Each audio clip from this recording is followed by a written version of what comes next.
Honestly, nothing's changed. What's going on, everyone? I'm your host, Team Doomis. This is the TDM Podcast, where the M stands for man. It's been a minute, hasn't it? And it sure has, man. I am glad to be back. Glad to have all you guys listen to me, man, wherever you are. It's a blessing. Happy Father's Day to all of the fathers out there. Honestly, dads really don't get as much credit as they should when it comes to raising kids, whether you're a dad, stepdad, uncle, just or a guardian, someone, a male figure that a child looks up to. Man, we really don't get enough credit out here. Happy Father's Day to all you guys. A little small PSA too, if you're dating a woman and she's still cool with the father of her kids. As in, there's really no beef. They really just couldn't work it out. But he's still there in the kid's life. He's still throwing the ball around. He's still a positive role model for those kids to look up to. But she and him just couldn't work it out. She's probably sliding him some pussy today. You know what I'm saying? For his Father's Day gift. So if you're blowing up her iPhone, that's where she is, dude. You know, I'm just a messenger. You ain't gotta shoot me, but she probably throwing up some pussy today. And some Father's Day pussy at that, so she probably busting it wide open for him too. So it just is what it is. I'm happy to be back. I know it's been a couple weeks. I have been feeling a little uncreative. My creative juices really weren't flowing to get the podcast going. And I am my biggest critic when it comes to this. I know it might not seem like too much from the outside looking in, but I really am pretty hard on myself when it comes to the production value of the show, the content of the show, and everything like that. Always want to make sure it goes out pretty smooth. And I just wasn't really feeling up to it. But today I was like, you know what, dude, it's Father's Day, and I'm about to show up out the blue. I'm about to show up like that, like the dad who's never there for his kids, but Father's Day showing coming up, so he wanna like take a little pics of him and Junior for the gram, put them on Facebook to get the likes. You know what I'm saying? That's what I'm here for. You know what I'm saying? I ain't been around in a minute, but I'm here for the likes on the gram and Facebook. I'm trying to pick up my kid. You know what I'm saying? Put like a little quote under there. You know what I'm saying? I ain't seen my child in about 9 months. I'm gonna come pick him up, take a little picture, put a little inspirational quote under there. Hopefully, get some sympathy pussy. That's what I'm here for, man. Sympathy pussy, the best pussy. That's usually the only pussy I can get. But like I said, welcome. What have I been up to over these past couple of weeks? I went to Paris about a month ago. Had a blast there. Saw some sights. Um, I climbed the tallest mountain in Germany. It was Zugspitze. That's what it's called. Google it if you don't believe me. Zugspitze. I climbed it. I got the pictures to prove it. I ain't even motherfucking lying, dude. I talked to a guy who went up the mountain a couple years before me, and he said it was a very spiritual experience. And I kind of see why, because as I was climbing that motherfucker, I thought I was going to die. It's like pretty much it was like I was knocking on death's door the whole time I was climbing that motherfucking. I felt like Fred Sanford, like Elizabeth, I'm coming to join you, honey, and I'm doing it on the side of a mountain. Like that's what I was feeling like, man. But the sense of accomplishment, getting to the top, man, it was really nothing like it. That was really the only time in my life that I really had to finish something. I had no choice.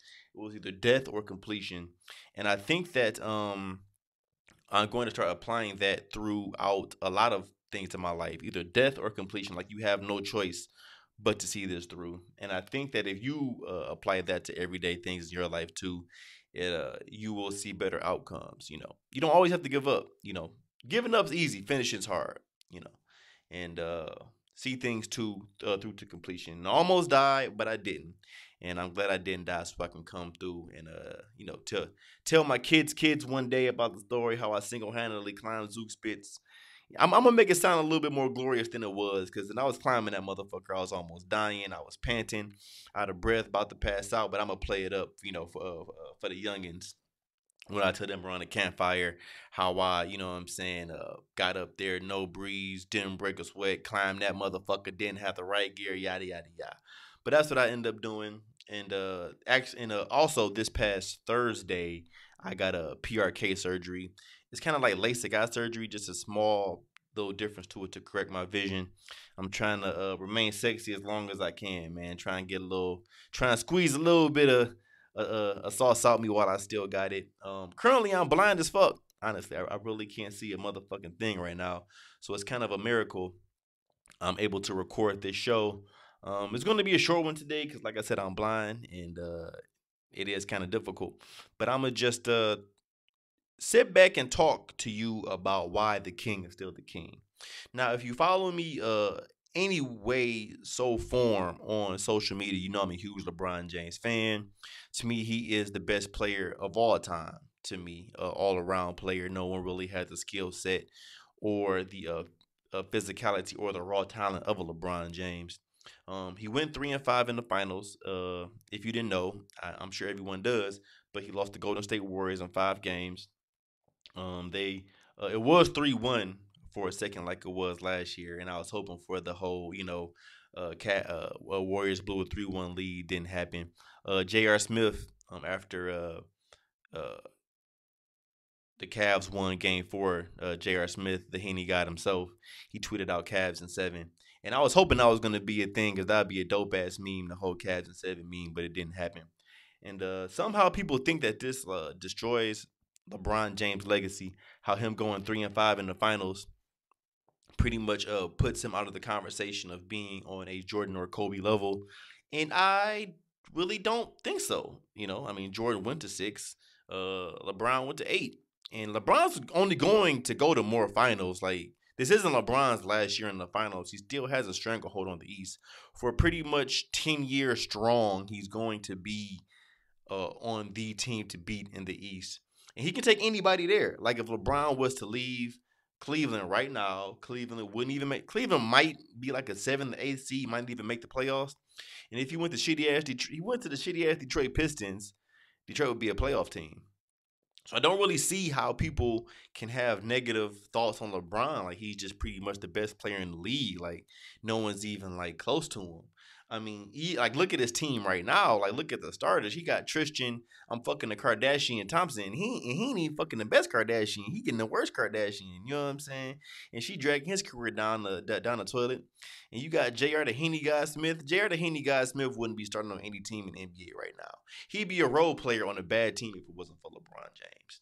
It's pretty much LeBron James got all of his homeboys and gave them max contracts thinking he was going to give them a championship. He gave them one last year, but he wasn't really had the foresight to see KD leaving Oklahoma and going to Golden State. And actually, I'm gonna talk about this for a minute because a lot of people hating on KD for leaving Oklahoma and going to Golden State. I say hats off to him, man. Fuck all that loyalty shit. You know what I'm saying? People always preaching loyalty this, loyalty that. Loyalty is the most overrated thing that you will ever hear in your life. Leave that motherfucking loyalty shit at the motherfucking door, dude. You only have so much time in your life to get so many things accomplished. Why keep yourself loyal to hold yourself back? It just doesn't make any sense. You know what I'm saying? You always have to put yourself in the best position to make the best moves, whether it is in your work life, relationship, personal life. Always put yourself in the best position to make the best moves. Don't let people hold you back or make you feel guilty for doing what's best for you. You know what I'm saying? Because people will. Because if you're with someone and they're holding you back from your true potential and you see that and you move on from them to achieve more, they're going to be upset at you. They're going to try to make you feel bad for putting yourself in a better position. But that really shouldn't be the case. You know what I'm saying? You should always put yourself in a better position to, do things that you need to do to be a better person. So hats off to KD. You know what I'm saying? Hopefully more players in the league will follow his example. Why would you? Well, first of all, Oklahoma, who the fuck wants to be in Oklahoma? First off, you know what I'm saying? Would you rather live in fucking Oklahoma or would you rather live in fucking Cali? You know what I'm saying? I would take Oakland over wherever the fuck, you know what I'm saying, Oklahoma City Thunder or any day. So not only is he in a better position, making more money, better team, winning championships. Hats off to you, KD. Fucking asterisks. No matter, no 10 years from now, no one's gonna care how you won that championship. People are only gonna care that you won a championship. At the end of the day, it's pretty much how you feel about yourself. You know what I'm saying? So hats off to KD. But LeBron didn't see that. You know what I'm saying? LeBron thought he was just gonna have his homeboys all on one squad, and they were gonna win championships from here on out. And it's never not the case. He got the shitty ass coach Tyronn Lue, and he got his home. And that's the only reason I don't feel bad about LeBron James, because LeBron pretty much runs the Cavs organization. He put all this around him, and it's not working, obviously. You know what I'm saying? He can get to the finals. He can beat anyone in the East easily, one hand tied behind his back. But Golden State gonna be there, and I really don't see a way that Cleveland could be Golden State no matter what they do. Like you gonna get Carmelo Anthony? No, Carmelo Anthony's he's fucking no, he's fat and flabby, dude. Paul George, he's not gonna get you over Golden State. Uh, Actually, no one out there that can be added to Cleveland is going to get you over Golden State. So, um, to me, LeBron James having a stranglehold on the East for a decade still makes him the king. You know what I'm saying? His team might not have the firepower to beat a Golden State Warrior, but individually, LeBron's still the best player in the league. Yes, he's better than KD. He's leaps and Brown's better than Steph. I don't even want to hear that motherfucking argument. But LeBron's still the man. And he shaved his hair bald, so he know he don't give a fuck no more. LeBron was trying to hold on to that struggling hairline for as long as he possibly could for the sake of vanity, but he shaved that motherfucker off. LeBron, he does not give a fuck. LeBron knows he only has like 2 or 3 years left, and he about to make these 2 or 3 years go out with a bang. So even though the NBA just let out, I really can't wait to see it happen again, dude. Because next playoffs is going to be a monster, man. It's going to be Golden State Cleveland Part 4, and I really want to see how it goes. Sadly, like I said, it's going to be a kind of a short episode because I really can't see. But I'm just letting you guys know that it's coming back. You know what I'm saying? The shows are going to be back on a regular basis, regular weekly basis like they should. Shout out to primosounds.com. The episodes are going to be back up there. I just lost my way for a little while, you know what I'm saying? But I found it, and I'm going to be back. Not only for me, but for you guys too. Thank you for tuning in, and I hope to see you guys next week. Peace.